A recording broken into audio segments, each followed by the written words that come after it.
Veerchandra state central library ती राजा राममोहन राय library फाउंडेशननि कथालायजाक लुआजों बै सालनि बागै इंटरनेशनल सेमिनार जेंजाखा फासालो Raja Rammohan Roy father of renaissance हिनै काशा सेमिनार पांता क्लाइजाखा बावाग्रा खर आगुनि प्रक्रिया बावनो आरो फाइमानजाखा बांलादेशनि आदं रंबो ते बरबो ककनारखा पांदा एबा सेमिनार जेंसोनि बेका हास्तिनि मन्त्रग्रा प्रोफेसर डॉक्टर मानिक शाह मानजाखा Kolkata national library director general Ajay Pratap Singh कुचुक रोंतांबिदनि आजमा रेबेल हेमेंद्र कुमार खबै कबनि आदग्रक आसालनि पान्दाबो सेमिनार चेंमनि जागलो सालिनि अबहाय पान्दा नारकजाबो राजा राममोहन राय बाय गोरोंजां जुदा जुदा কক পথনতি কক সালাইজাকনাই আন্তর্জাতিক সেমিনার কথাটা যখন বললো ভাবছিলাম যে কোথা থেকে অন্যরা আসবে তো বাংলাদেশ থেকে আমাদের পার্শ্ববর্তী দেশ অত্যন্ত আমাদের সাথে একটা সুন্দর সম্পর্ক ওখান থেকে যারা এসেছেন সবাইকে আমি স্বাগত জানাচ্ছি ত্রিপুরাতে।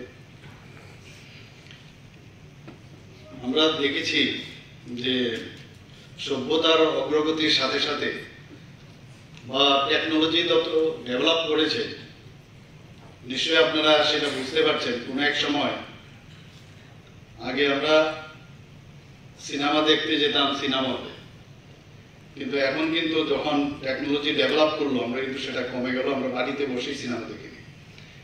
কিন্তু তারপরেও যখন সিনেমা হলে সিনেমা দেখি তার একটা বিষয় আলাদা থাকে, অন্যরকম একটা ফিলিংস। তো যেমন অ্যাডভান্টেজ ডিসঅ্যাডভান্টেজ দুটোই আছে মানে টেকনোলজি ডেভেলপের সাথে সাথে, সেটা কিন্তু লাইব্রেরির মধ্যে আমরা দেখতে পেয়েছি। আমাদের মনে আছে ছোটবেলায় প্রতি রবিবার বীরচন্দ্র লাইব্রেরি প্রতি রবিবারে নতুন নতুন বই দেওয়া হবে। তো ভোরবেলায় এরকম হয় যে 4:30 5টার সময় গিয়ে ওখানে লাইনে দাঁড়িয়েছি এবং কোনো কারণে যদি লাইন ছেড়ে এবং ঝগড়া হতো, আপনারা বিশ্বাস করবেন কিনা জানি না, আমার বয়সে যারা আছে বা যারা আমার পরেও হয়তো বা সেই সুন্দর দিনগুলো মনে আছে কিনা, ঝগড়া হয়ে যেত আমার ইচ্ছা এখান থেকে সরব কেন এসব। তো এই যে একটা যান বাড়া আকাঙ্ক্ষা মানে একটা বিশ্বগ্রাসী ক্ষুধার যে একটা বিষয় সেটা আমাদের মধ্যে কিন্তু সবসময় ছিল, জানার শেষ নেই। আর তখন তো আর ইন্টারনেট এসব ছিল না, লাইব্রেরি আমাদের একমাত্র ভরসা। বীরচন্দ্র লাইব্রেরি তো তার ইতিহাস বহু প্রাচীন, মানিক্য ডাইনেস্টির সময় এগুলো মানে অনেকে মানিক্য ডাইনেস্টিকে তারা মানতে চান না, কিন্তু ত্রিপুরাতে আমরা দেখেছি বিভিন্ন জায়গায় স্কুল কলেজ এবং যে লাইব্রেরি প্রতিষ্ঠিত করার ক্ষেত্রে ওনারা সবসময় বরাবর কাজ করে গেছেন। তো সেখানে আমরা যেতাম, সেখানে আমার এখনো মনে আছে যে বোর্ডটা লাগা থাকতো, কিছু কিছু লেখক ছিল, সেই লেখকগণ কিন্তু নিজেদের নাম প্রকাশে অনিচ্ছুক।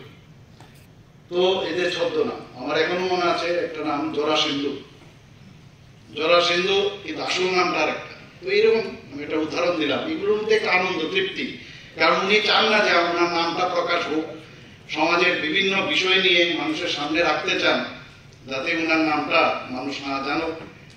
এবং এর মধ্যেই যারা লেখক যারা ছিল তৎকালীন সময়ে খুব আনন্দ পেত। আজকে রাজা রামমোহন রায়ের কথা আমরা বলছি, 250 বছর ওনার জন্ম মানে জন্মদিন আমরা পালন করেছি, তার অঙ্গ হিসাবে এখানে আপনারা যারা 16 এবং 17 তারিখ সেমিনার ওনারা আয়োজন করেছেন, সত্যি আপনাদেরকে ধন্যবাদ দেব।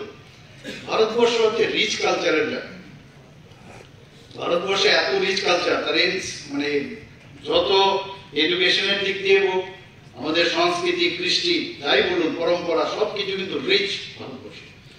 একটা সময় ছিল যখন বিদেশ থেকে ভারতবর্ষে আসতো মানুষ পড়াশোনার জন্য, আর এখন আমরা ছেলে মেয়েরা যখন ইউকেতে বা আমেরিকাতে যায় আমরা গর্বের সাথে বলি আমার ছেলে আমার মেয়ে বা বিদেশে থাকে, নিজেদেরকে খুব গর্ববোধ করি।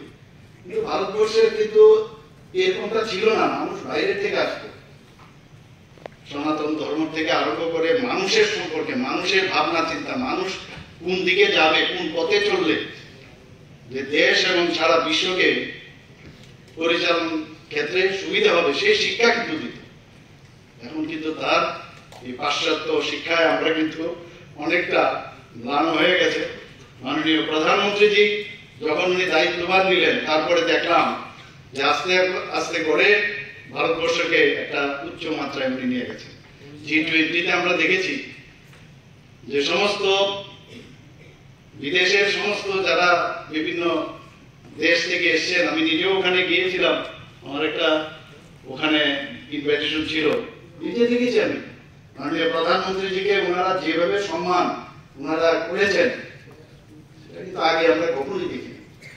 অর্থাৎ ভারতবর্ষকে আবার পুনরায় নতুন ভাবে দেখার একটা যে উইন্ডো, সেই উইন্ডো উনি তৈরি করে দিয়েছেন।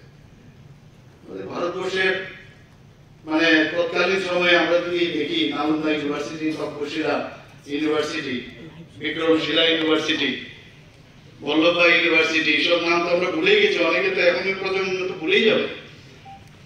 তো মেইন যে রসদ সেটা হচ্ছে লাইব্রেরি। আমি ন্যাশনাল লাইব্রেরির এখানে ডাইরেক্টর সাহেব এসেছেন, তো আমি ওনার সাথে কথা বলছিলাম যে আমি 77-78-এ একটা মাঝখানে আমার একটা সময় ছিল কলকাতায়, আমাদের বাড়ির সামনেই ছিল ওটা ন্যাশনাল লাইব্রেরি, এখনো আছে ওখানে, প্রায় আমি যেতাম ওখানে।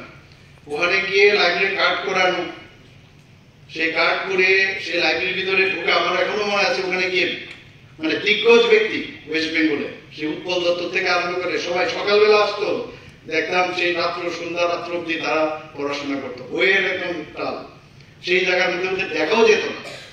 এবং এই কারণেই এটা সম্ভব হয়েছে যে রসদ ওনারা নিয়েছেন, মানুষকে সমাজ সম্পর্কে বিভিন্ন স্তরের বিভিন্ন ধরনের লোক ছিল, কিন্তু যার যার যে স্টেজ ছিল সেই স্টেজের মধ্যে থেকে ওনারা মানুষকে দেওয়ার চেষ্টা করেছেন।